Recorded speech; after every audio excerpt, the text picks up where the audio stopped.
Hello प्यारे बच्चों, मैं आज आपके लिए पोइट्री का फर्स्ट चैप्टर आपका जो फर्स्ट चैप्टर है द ब्रुक, और ऐसे कहें तो आपकी इंग्लिश कम्युनिकेटिव का चैप्टर 6 है जो कि लॉर्ड एल्फ्रेड टेनिसन द्वारा लिखा गया है।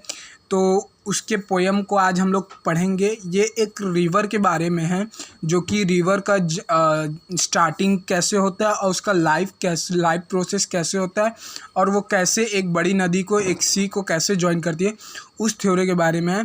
और जो लॉर्ड एल्फ्रेड टेनिसन है, ये एक इस किस्म के राइटर हैं जो कि ह्यूमन लाइफ को ऑलवेज किसी नेचुरल थिंग से, कोई भी नेचुरल थिंग से उसको रिलेट करते हैं। तो अभी हम इसको देखेंगे कैसे वो एक रिवर यानी कि एक नदी के बहाव को कैसे एक इंसानी ज़िंदगी से कैसे उसका मेल कराते हैं। तो आपको अगर कोई भी डाउट हो या फिर कोई भी वर्ड मीनिंग एक्स्ट्रा चाहिए होगी तो मैंने यहाँ पे पहले से ही उसे पेंसिल से लिख कर रखा है, जिससे आपको कोई प्रॉब्लम ना हो और आप उसके मतलब समझ सकें और आपको मैं समझाऊँगा। तो स्टार्ट करते हैं इसका first paragraph. I come from haunts of coot and hern. I make a sudden sally and sparkle out among the foam to beaker down a valley.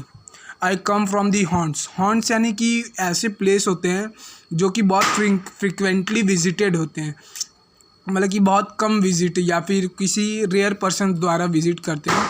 Of कूट एंड हन। कूट एंड हन ये एक पंछी हैं, बर्ड्स हैं, एक वैरायटी ऑफ बर्ड है जो कि इस प्लेस से विजिट करते हैं, मतलब कि बहुत फ्रिक्वेंटली आते जाते हैं। आई मेक अ सडन सैली यानी कि मैं अचानक से ही इमर्ज हो जाता हूँ। सडन सैली यानी कि मैं यहाँ से सडनली टर्न किया और मैं एक इमर्ज हो जाता हूँ। जैसे कि एक इन्फेंट का मतलब होता है एक बेबी, ठीक है। एक बेबी जैसी इस दुनिया में आ जाता है, उसी तरह ये रिवर भी तुरंत ही एक टर्न लेके इस दुनिया में आ जाती है फ्रॉम अंडरग्राउंड, मतलब from ground to up floor of the earth crust. And sparkle out among the fern मतलब होता है स्मॉल ग्रीन कलर्ड प्लांट, यानी कि आप लोग देखते होंगे कि कोई भी नदी वदी के आसपास में इधर उधर ऐसे ग्रीन प्लांट्स लगे रहते हैं। तो वैसे जब ये नदी यहाँ से निकली, ये ज़मीन से निकली, तो उसके अगल बगल में बहुत सारे ग्रीन प्लांट्स थे और वही इन्हीं को फर्न बोलते हैं। To bicker down a valley. To bicker down यानी कि वहाँ से फ्लो डाउन, वहाँ से गिरना। आप लोग देखते हैं कई बार भी कि नदी ऐसे जहाँ से निकलती है वहाँ से निकलती ऐसे नीचे गिरती है, वो झरना, आप लोग जिसे हिंदी में झरना बोलते हैं। To bicker down the valley यानी कि वैली से नीचे आना, जैसे कि आप लोग अमरकंटक हिल्स में देख सकते हैं, वहाँ से नर्मदा नदी जैसे ही नीचे गिरती है वो बहुत ही अच्छा सिनेरियो रहता है। तो वैसे ही सिनेरियो को बोल रहा है।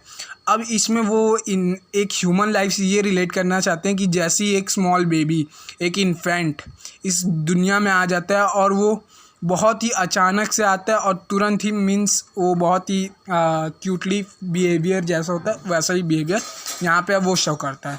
तो इसको याद रखने का इजी टिप होता है कि अचानक से रिवर राउंड आया और उसके बाद वो अपना प्रोसेस को स्टार्ट किया, ठीक है। अब आगे देखते हैं। By 30 hills I hurry down और slip between the ridges, by 20 thorpes a little town and half 100 beer. By 30 hills I hurry down यानी कि 30 पहाड़ों से मैं उतरते हुए, यानी जैसे ऐसे पहाड़ियों का सिनेरियो देख रहे हैं, ऐसी उतरते 30 पहाड़ियों से। और स्लिप बिटवीन द रिजेस यानी कि ये जैसे आप ये किनारा देख रहे हैं ना, ये पहाड़ के बीच के ये पहाड़ और इस पहाड़ के बीच के ये वाला किनारा जिसमें से ये नदी आ रही है, इसी प्लेस को बोलते हैं रिजेस, यानी दो पहाड़ों के बीच के एरिया जहाँ से नदी गुजरती है उसको हम लोग बोलते हैं रिजेस। बाय 20 थ्रोप्स यानी होते हैं विलेज। देखिए मैंने यहाँ पे आपके लिए पहले से इसका मीनिंग लिख के रखा है। अ लिटिल टॉइन मतलब कि मैं ये जो नदी है वो 30 पहाड़ों से उतरती है और कुछ रिजेस यानी कि पहाड़ों के बीच से गुजरती है। 20 गाँवों से वो गुजरती है, गांव से और एक छोटे से टाउन से। And half 100 bridges, half 100 bridges means 50 ब्रिजों के नीचे से वो गुजरते हुए आती है।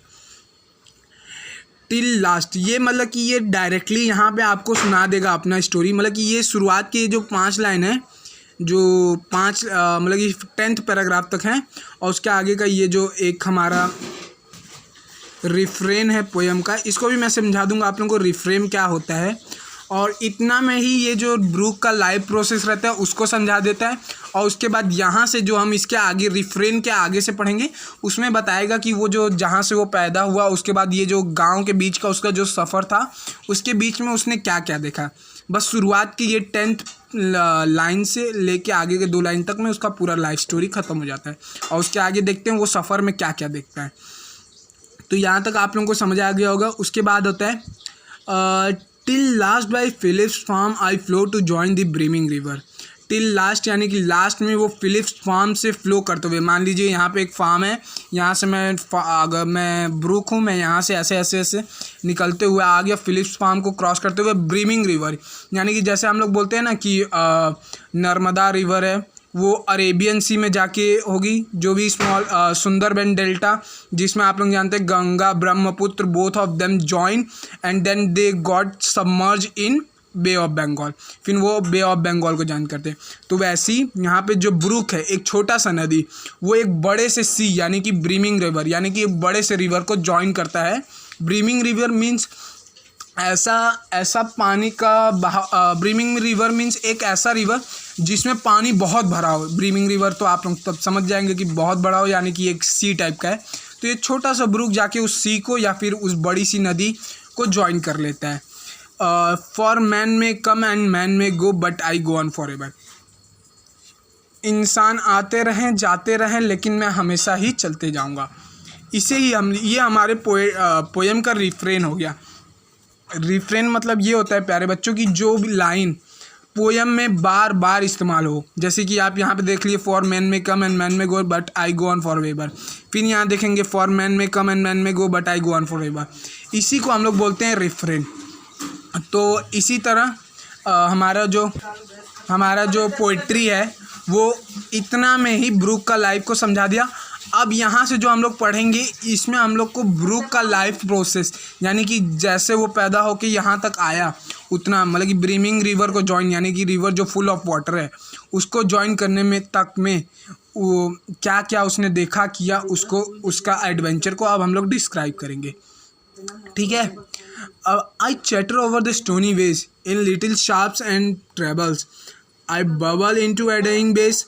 I babble on the pebble.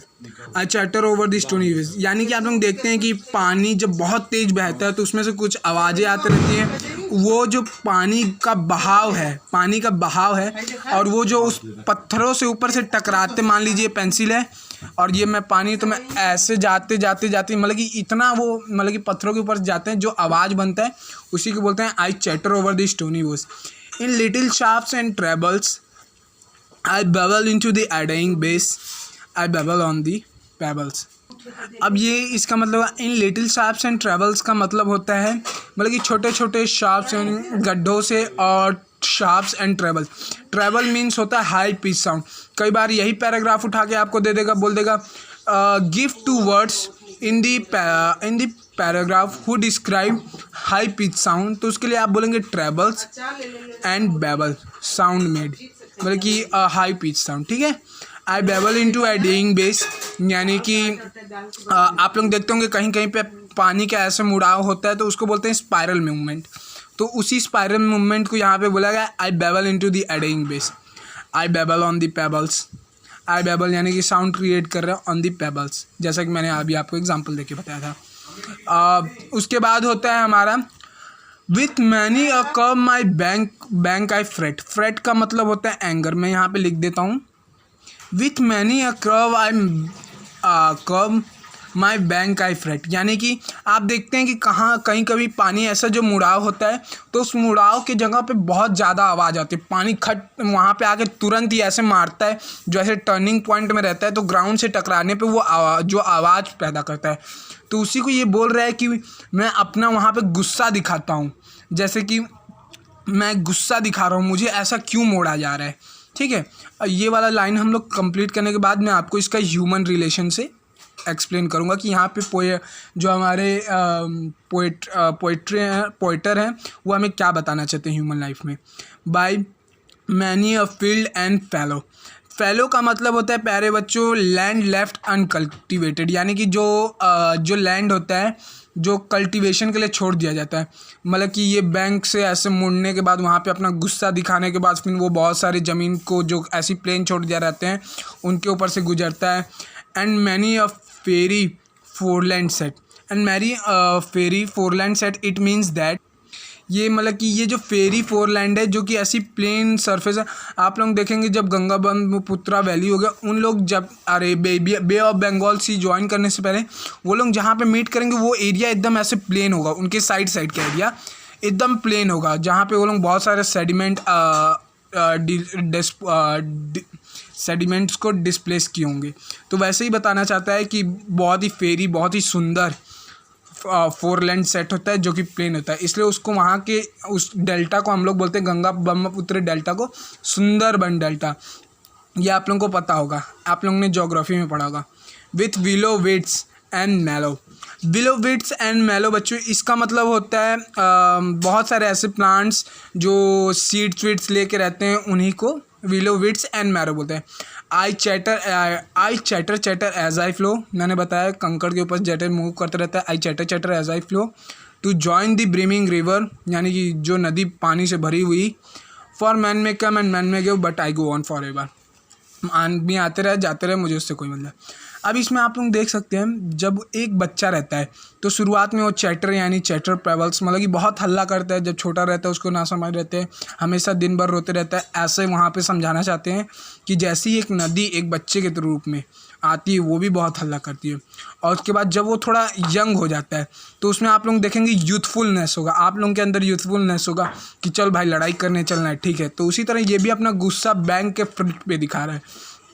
इस तरह पोएट ने यहाँ पे ह्यूमन लाइफ से इस ब्रूक के मूवमेंट यानी कि एक रिवर के मूवमेंट को डिस्क्राइब किया है, ठीक है। अब आगे देख लेते हैं। I wind about and in and out with here blows me, ये यहाँ पे इसकी वर्ड्स मीनिंग है, oh sorry, I wind about and in and out with here a blossom sailing and here and there a lusty trout and here and there a garling। I wind about यानी कि मैं zigzag, wind about यानी कि zigzag movement आप लोग देखते होंगे कि रिवर ऐसे ऐसे zigzag मूवमेंट चलते रहती है। एंड इन एंड आउट, कहीं वो गड्ढे में घुस जाती है तो कहीं ऐसे ऊपर निकल जाती है, उसी को इन एंड आउट को बोला गया है।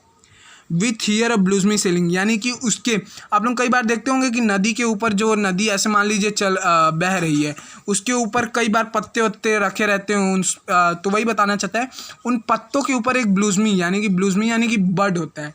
आप लोग जानते होंगे बर्ड किसे बोलते हैं, जो पेड़ पौधे लगे उसी पत्ते बोलते हैं। ये बोल रहा है कि विथ हियर अ ब्लूजमी सेलिंग यानी कि मेरे ऊपर एक ब्लूजम को लेके मैं मतलब कि एक बर्ड को पत्ते के ऊपर बैठा के सेल करा रहा हूँ। And here and there lusty trout यानी कि फिशेस होती है, बहुत बड़ी बड़ी fishes. And here and there a grayling, ये गार्लिंग को हम लोग बोलते हैं अनदर टाइप ऑफ फिश, ये भी एक वेराइटी ऑफ फिश ही को बोला जाता है। And here and there a foamy flake upon me as I travel. Foamy flake यानी कि आप लोग देखते होंगे जो भी रिवर होती हैं, कई कई रिवर जिसमें हम ह्यूमंस गंदगी कर देते हैं, तो वो लोग अगर आप लोग देखेंगे किसी ऐसे प्लेस से जहाँ पे वो लोग हल्का हल्का थोड़ा फंस के जाते होंगे, तो वहाँ पे आप लोग देखेंगे कि वो लोग थोड़ा गाज यानी कि जो मतलब कि उनके अंदर का जो मिक्सचर यानी कि केमिकल सब्सटेंस को वो बबल के रूप में निकालते हैं, उसी को हम लोग बोलते हैं foamy flake. And upon me as I travel, मेरे ऊपर मैं ऐसे travel. With many a silver water break यानी कि लहरें जो ऐसे आप लोग देखते होंगे गंगा में, देखिए जैसे ये यहाँ पे ऐसे पानी का बहाव उठ रहा है ना, इसी को वो बोलते हैं सिल्वरी ब्रेक। सिल्वरी ब्रेक इसलिए कहते हैं क्योंकि जो सनलाइट इसमें जब आके पड़ती है तो जो चमकता है तो वो थोड़ा वाइटिश कलर का होता है, तो उसको सिल्वरी वाटर ब्रेक बोल रही है। अबव द गोल्डन ग्रेवल, और इसके नीचे जो वो रहती है सैंड, उस सैंड जब वो सनलाइट से रिफ्लेक्ट करती है तो उसी को हम लोग गोल्डन ग्रेवल बोलते हैं। तो अब यहाँ पे ये बताने चाहते हैं पोएट, ये बोलना चाहते हैं कि जब ये यूथफुलनेस यानी कि एंगर अब आ गया, आप लोग 12th में पहुँच गए, इसके बाद जब आपके ऊपर आपके घर की जिम्मेदारी आती है तो आप लोग उसे पूरा जिम्मेदारी से निभाते हैं। जैसे कि यहाँ पे एक अपने ऊपर बर्ड को लेके चल रहा है, अब उसी रिस्पॉन्सिबिलिटी को शो करने के लिए जैसे कि अब रिवर चल रही है तो रिवर में ही मछली लोग रहते हैं, उन्हीं को जीवन का सहारा ही मछली है। उसी तरह आप जब बड़े हो गए तो आपके पेरेंट्स या फिर आपके जो भी रिलेशंस में होंगे उनका सहारा आप लोग हो जाएंगे। तो इसी तरह ब्रूक को बोल रहे हैं पोएट कि वो एक लाइफ सपोर्टर हो गया। जैसे कि हम लोग अपने यूथफुल एज में 25 to 30 मतलब कि यंग एज में हम लोग वर्किंग जनरेशन में आते हैं तो वो हम लोग का काम हो जाता है, ठीक है। अब आते हैं आगे।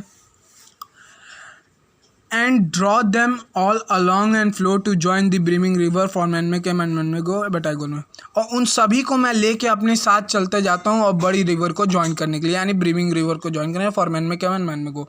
तो आप ही जैसे घर की रिस्पॉन्सिबिलिटी आप क्लियर करते रहते हैं, तो आप ही सबको लेके चलते हैं, आगे बढ़ते रहते हैं और सबकी रिस्पॉन्सिबिलिटी क्लियर किए रहते हैं। यही पॉइंट यहाँ पे बोलना चाहते हैं। I steal by lawns and grassy plots, I slide by hazel covers. I steal का मतलब होता है एक साइलेंट मूवमेंट। आप देखेंगे, आप कभी एक ज़मीन ले लीजिएगा खुदरी, उसके ऊपर एक बकेट में पानी भर के फेंकिएगा, तो वहाँ पे देखेंगे आप लोगों को बहुत आवाज़ आएगा। लेकिन एक ग्राउंड देखिएगा जो फ्लैट ग्राउंड रहे और उस पर ग्रास हो, उस पर आप लोग पानी फेंक कर देखिएगा तो देखेंगे उसमें आवाज़ नहीं आएगा, क्योंकि जो ग्रास होते हैं वो पानी के मूवमेंट को थोड़ा सिस्टमेटिकली एक डायरेक्शन में कर देते हैं, जिससे कि बहुत ही साइलेंट और बहुत ही ब्यूटीफुल सिनेरियो क्रिएट हो जाता है। तो इसी को बताना चाहता है कि मैं बहुत ही शांति से मूव करता हूँ। और ग्रासपी प्लॉट्स में आई स्लाइड बाय हेजल कवर, यानी कि बुशेस जो पेड़ में उगती हैं, जैसे कि यहाँ पे आप देख सकते हैं ये बुशेस जो साइड में उगती हैं। आई मूव द स्वीट्स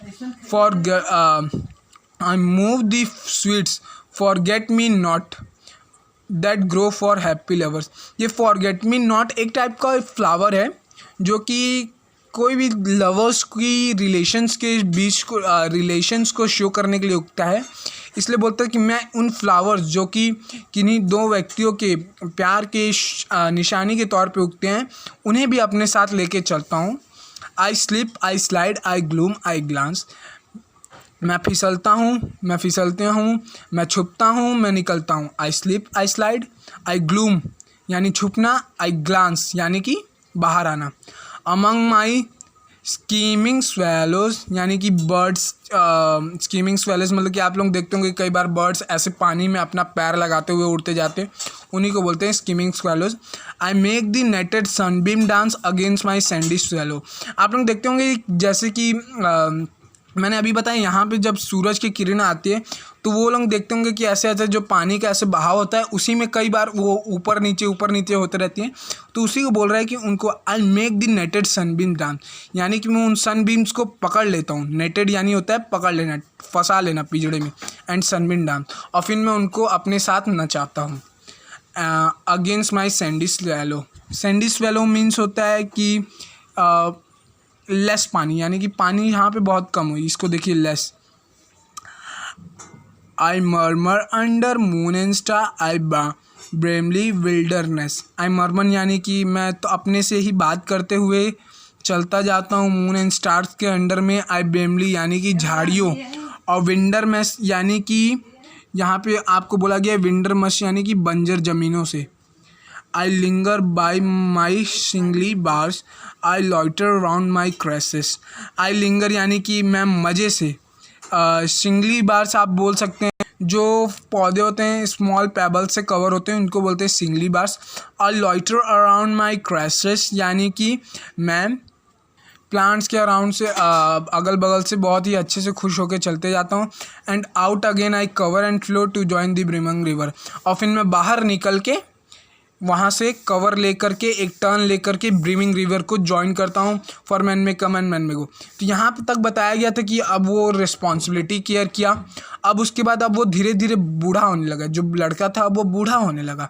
तो वो आप देखते होंगे कि आप लोग जब छोटे रहते होंगे तो एक बेबी बहुत रोता है, अब जब बड़ा हो जाता है तो वो बहुत ही गुस्से वाला, थोड़ा अपना यूथफुलनेस दिखाता है। अब जब देखते होंगे कि बूढ़े लोग देखते होंगे तो बूढ़े लोग बहुत शांत रहते होंगे, क्योंकि वो सारी कंडीशंस को फेस कर चुके रहते हैं, तो वो लोग शांत रहते हैं, साइलेंट। इसलिए बोला गया कि अब ब्रूक का एक साइलेंट मूवमेंट दिखता है, क्योंकि बूढ़े लोग बहुत ही शांत रहते होंगे। आप लोग देखते होंगे अब यहाँ पे ब्रूक के बूढ़ेपन को दिखाया गया। अब वहाँ से ब्रूक बूढ़ापन में अपना शांति से आता है, जाता है, काम करता है। अब उसके अंदर कोई भी गुस्सा नहीं है, कोई भी फ्रेट नहीं है, कोई भी एंगर नहीं है। अब वो अपना धीरे धीरे अपना चलते रहता है। और आप लोग देखते होंगे कि जो बूढ़े लोग रहते होंगे सोते समय खुद ही से बात करते होंगे, इसीलिए बोलता है आई ममा अंडर मून एंड स्टार्स। तो इसी को शो करते हुए उन्होंने बताया कि जो ब्रूक था वो अचानक ही पैदा हो गया, जैसे कि एक बेबी होता है, और उसके बाद वो इतनी जगह से मूव किया। In fact 30 hills between the ridges, 20 गांव और आधे ब्रिजेस से मूव किया। उसके बाद एक ब्रीमिंग रिवर को ज्वाइन किया, और ब्रीमिंग रिवर से ज्वाइन करने से पहले जो इतना जगह से वो घूमा, उसके बीच का मतलब कि उस टाइम का कि एक यूथफुलनेस मूवमेंट, एक बूढ़े के जैसा का मूवमेंट, इसी को यहाँ पे शो किया होगा। तो आई होप प्यारे बच्चों ये वीडियो आपको पसंद आया होगा, तो प्लीज़ वीडियो को लाइक एंड शेयर कीजिएगा, और भी ऐसे अच्छे वीडियो पाने के लिए अपने फेवरेट चैनल को सब्सक्राइब करना मत भूलिएगा। थैंक यू प्यारे बच्चों।